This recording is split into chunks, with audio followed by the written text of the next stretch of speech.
He's on a mission to inspire crowds of kindness ninjas in schools across the country to make a difference. Think Kindness started with a simple idea to challenge students to complete a 15-day challenge and document 5,000 acts of kindness in just 2 weeks. Today, it's turned into a competition to find the kindest school in the country. It's raised tens of thousands of dollars for charities around the country, collected more than 250,000 shoes for children around the world, and carried out global acts of kindness through outreach trips to Kenya and Ghana. Brian Williams, the founder of Think Kindness, and he joins me and Jaimie now. Hi, Brian. How are you guys doing? Hello, we're doing great. We're so happy to have you. Yes, I'm excited to finally meet you guys. I've heard a lot about you guys. Thank you. So Brian, Brooke and I have heard such amazing things through friends, colleagues, and students about all the amazing work that you do. What got you started with Think Kindness? I accidentally formed the organization out of two specific things that ended up happening. Number one, I have 9 school teachers in our family. My mom's school way back about 10 years ago was having a bullying issue at her school. That coupled with a college assignment that we had to organize an event to get media attention. And so I thought, why don't we combine the two? Why don't we see if we can challenge a bunch of schools to make a difference in the world, but do it in just 15 days? And the college professor didn't think that we could do it. He actually wrote that if we want to make a big difference, that we should change our audience. And instead of taking his advice of maybe we should focus on adults because adults have money, resources, connections, we decided to see if we can actually prove him wrong. And so we challenged all the schools to band together. And then what started as one assembly ended up slowly growing into a lot of other ones. And so with Think Kindness, you also do these outreach trips to Kenya, Ghana. It sounds like a big to-do. How do you do that?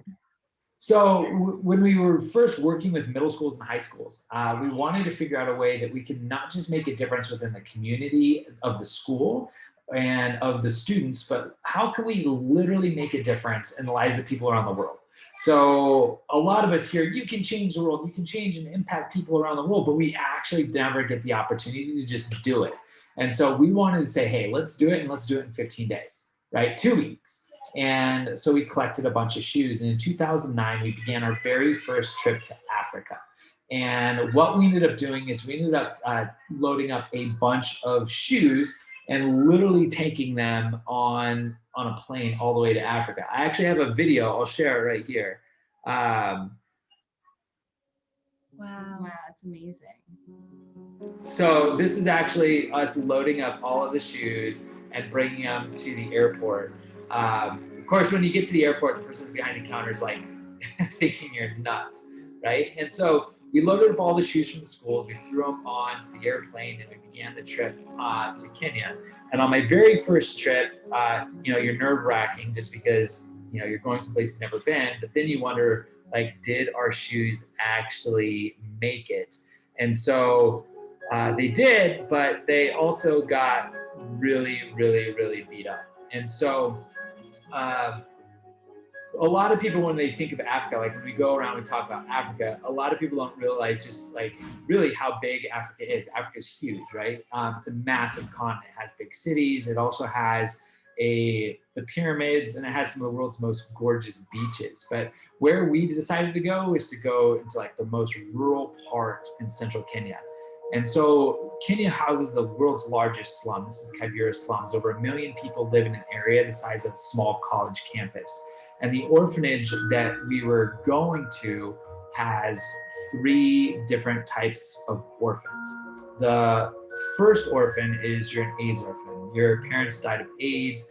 You have HIV yourself. The second is a complete orphan. Someone who is abandoned by their parents at an early age. They don't know their last name. They don't know how old they are. And the third is a refugee, someone whose parents are murdered or displaced due to political violence. And so we began this 37-hour trip halfway around the world. And when you get there, it's exactly like you see in documentaries. You see them literally making all of their food by hand. There is only 3 adults that care for 160 kids. 3 adults, 160 kids. They have to fetch all of the produce that they grow, their water. They have to carry it around by hand. All the water that they get, they have to pump out of the well. And they, their biggest fear is like, what happens when the day comes that the well runs dry? And so as we began this journey, we're driving down these bumpy roads, looking outside, and it's exactly like you see in the documentaries. But then you get to the orphanage gates, and when the driver honked his horns, the gates like literally slowly started opening up, and we were greeted by over 160 smiling kids. We were the first visitors they've ever met from America, and they've heard all these stories. This trip was so much in the planning. They saw all the videos from the school and the students collecting the shoes, and they knew we were bringing a bunch of goods. And it wasn't just our car, it was our car and an entourage of a bunch of other ones, literally going and bringing over all these shoes. And that first trip ended up sparking, like for me, a personal passion on seeing like what a team of focused students can do and the impact that they can have around the world.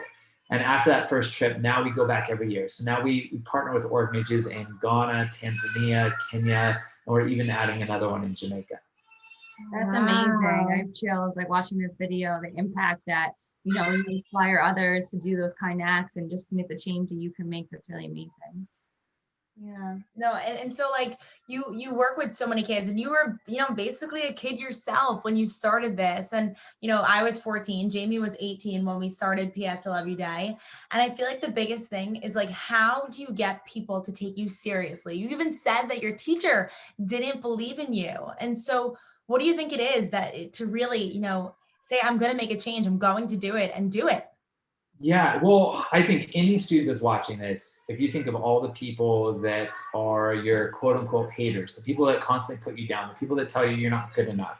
My friend Arik says haters are the people that are having attitude towards everyone reaching success, right? And the easiest way to prove them wrong is to actually do it. And when you get a group of focused high school students together, working together in solidarity, it draws attention.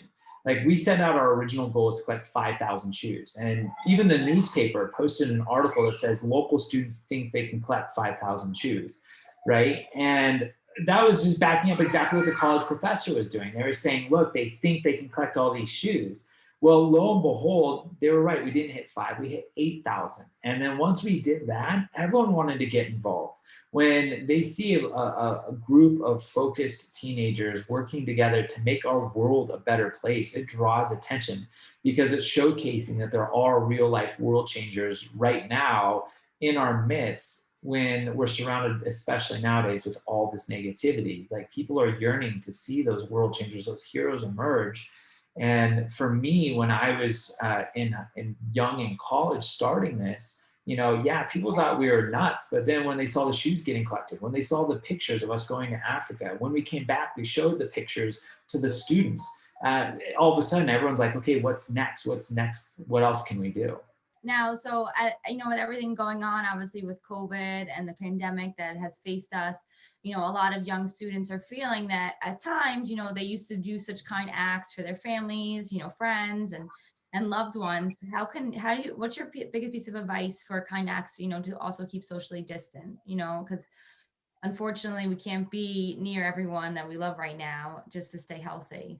Here's the weirdest thing is, part of us can say that the internet and social media bring us close together.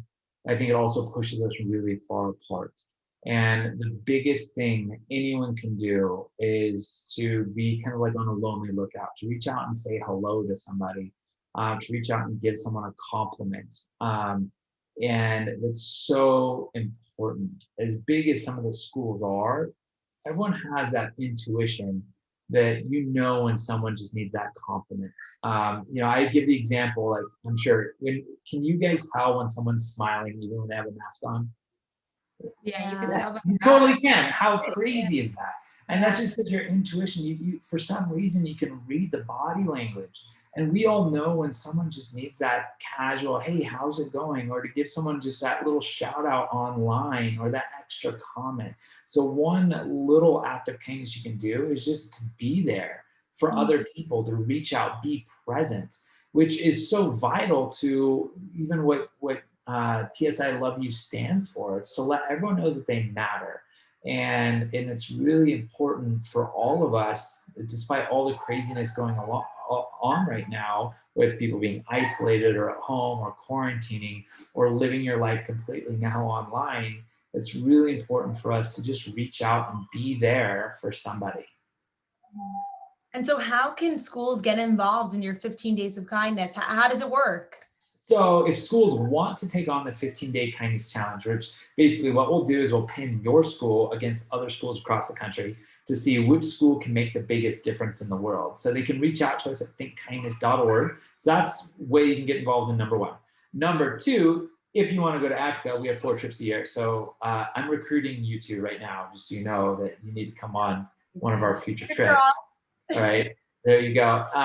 So if you want to come to Africa, we have 4 trips a year. And then the next one that we're doing that we just launched, which would be, I would love to have some representation over there in New Jersey, is we launched a new program called Charity U, and it's a social entrepreneurship incubator for teenagers. So if you're a teenager watching this right now, and you have a passion to want to make a difference in the world, whether it's start your own business, your own charity, your own charitable project, but you just don't know where to start or what to do, how to raise money, how to, build awareness, we've created a free community with teenagers from literally across the country that everyone has different projects, and then they get free coaching on how to take their passion, their ideas from just an idea to like fruition.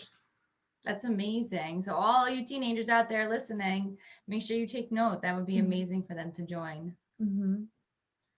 So what's your biggest advice, Brian? And for someone that's maybe going through a difficult time, how can they stay motivated to stay positive and keep at their passion despite anyone, shutting them down, any haters against their message? What is your biggest piece of advice to keep pushing through? Try to think of at least one life that you can impact today. Maybe it's a smile as you're driving by and you give someone a smile at a crosswalk, leaving that nice note on someone's social media account or a comment.